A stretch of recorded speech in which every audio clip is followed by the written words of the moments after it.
Hola, en este programa vamos a analizar las elecciones que se celebrarán en Venezuela el 28 de julio entrante. Estas elecciones son de mucha importancia y representan un gran reto para Nicolás Maduro, quien tiene muchas dificultades para ganarlas.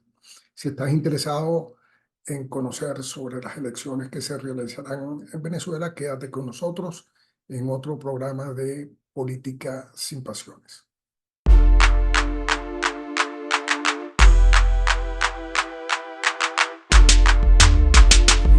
Presidente por primera vez en el año 2013, el señor Nicolás Maduro pretende ser electo para un tercer mandato. Como ustedes saben, en Venezuela existe la figura de la elección indefinida. El candidato puede presentarse tantas veces como desee y como la vida se lo permita. Evidentemente, este es el caso de Nicolás Maduro, que busca un tercer mandato en medio de la más severa crisis social, económica y política que ha vivido Venezuela en los últimos 100 años. Es un momento que ya de suyo es de mucha dificultad para alguien que pretende prometer a los venezolanos resolver sus problemas después de 12 años de haber estado en el poder. Las encuestas muestran un panorama muy complicado para el señor Maduro. La mayoría de las encuestas dan ventajas muy importantes eh, que van desde los 50 puntos que menciona Megaanálisis, pasando por 20, 30 puntos de encuestadoras como Datincorp o Data Analysis, Delfos, hasta algunas encuestadoras cuyos trabajos no muestran el rigor científico necesario y que dan una victoria a Nicolás Maduro, una victoria que es difícil notar en el ambiente actual venezolano, un ambiente eh, que de alguna manera está caracterizado por una presencia de una masa que se opone al señor Maduro en las calles, haciendo manifestaciones de apoyo a la líder de la plataforma unitaria, María Corina Machado, y al candidato de la plataforma unitaria, González Urrutia.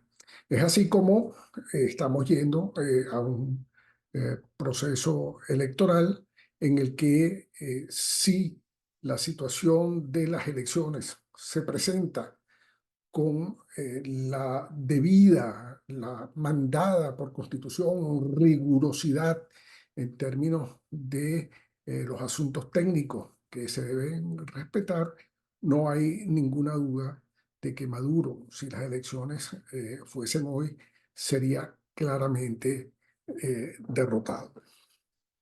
Eh, ¿Cuáles son los factores que afectan el que Maduro de alguna forma pueda mantener eh, un cierto grado de credibilidad?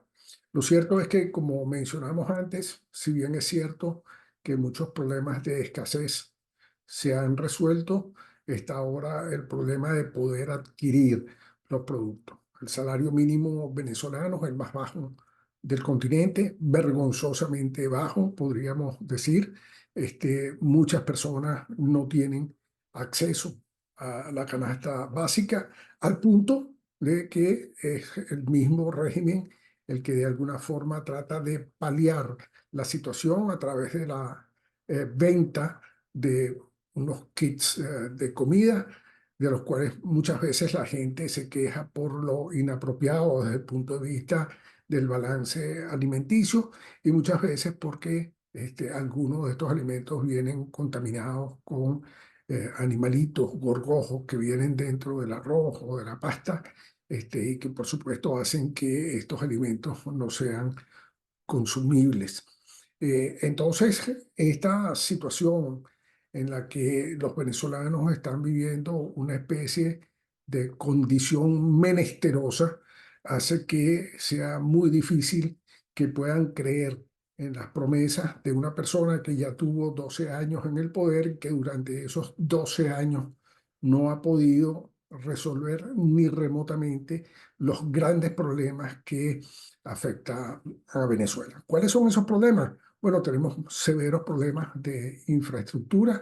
Mientras usted me escucha, no importa a qué hora me esté escuchando, en Venezuela hay ciudades enteras que no tienen electricidad. Hay ciudades enteras que no tienen acceso a agua potable. Las carreteras se han venido deteriorando de una forma vergonzosa. El deterioro de la infraestructura en términos generales es bastante marcado. Las universidades, otrora banderas del desarrollo de la ciencia en América Latina, están hoy sumidas en la soledad, en el abandono de unos profesores que no llegan a tener salarios que lleguen a los $50 mensuales. Esto, por supuesto, configura una situación que explica la bajísima aprobación que encuentra Maduro en las encuestas. Otro asunto que no podemos dejar de lado es el problema de la corrupción, es el problema de una pésima gestión por parte del señor Maduro.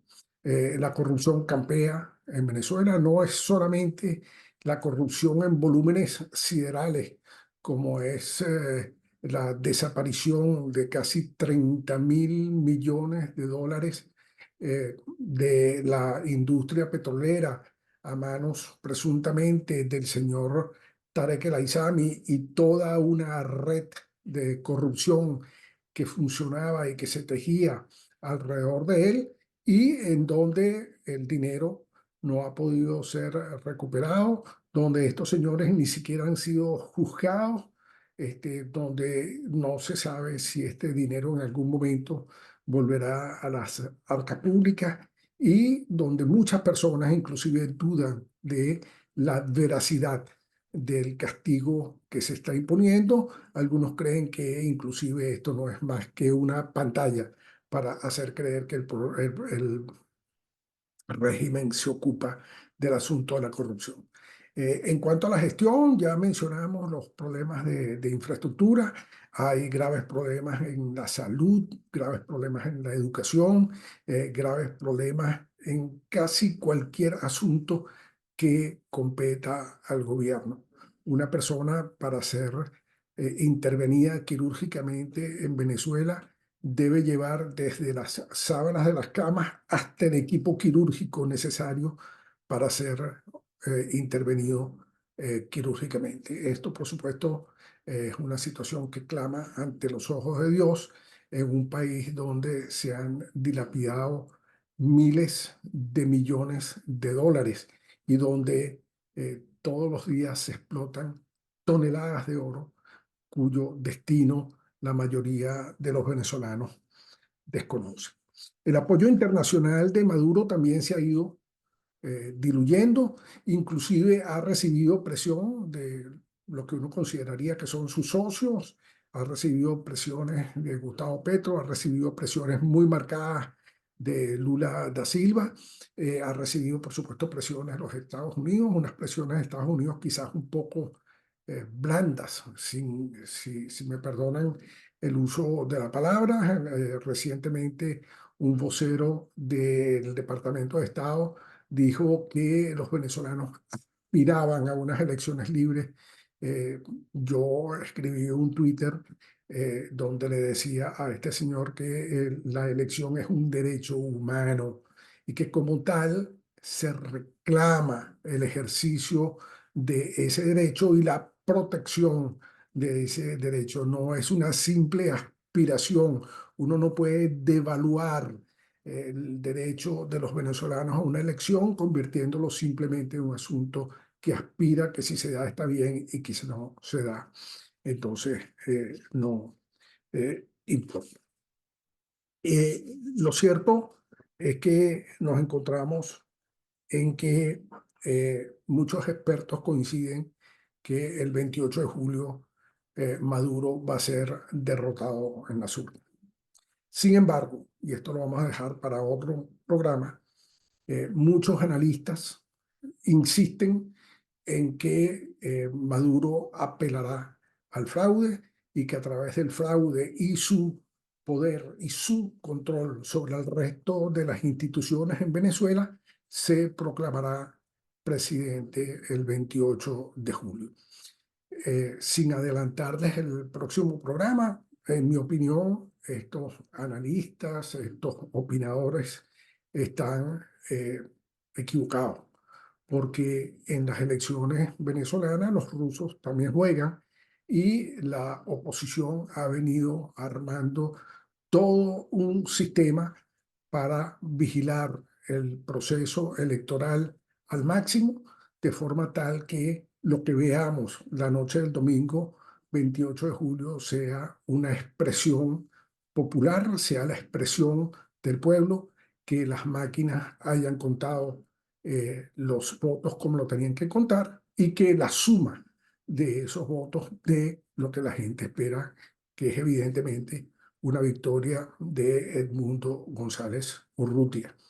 Los invito entonces a un próximo programa de Políticas sin Pasiones, donde explicaremos lo que la oposición está haciendo. Por supuesto, no entraremos en muchas profundidades, lo que la comunidad internacional está haciendo para que el día 28 de julio, a pesar de las trabas del régimen, a pesar de todas las dificultades que se imponen, veamos la luz al final del túnel y Venezuela se enrumbe entonces hacia la reconquista de la democracia.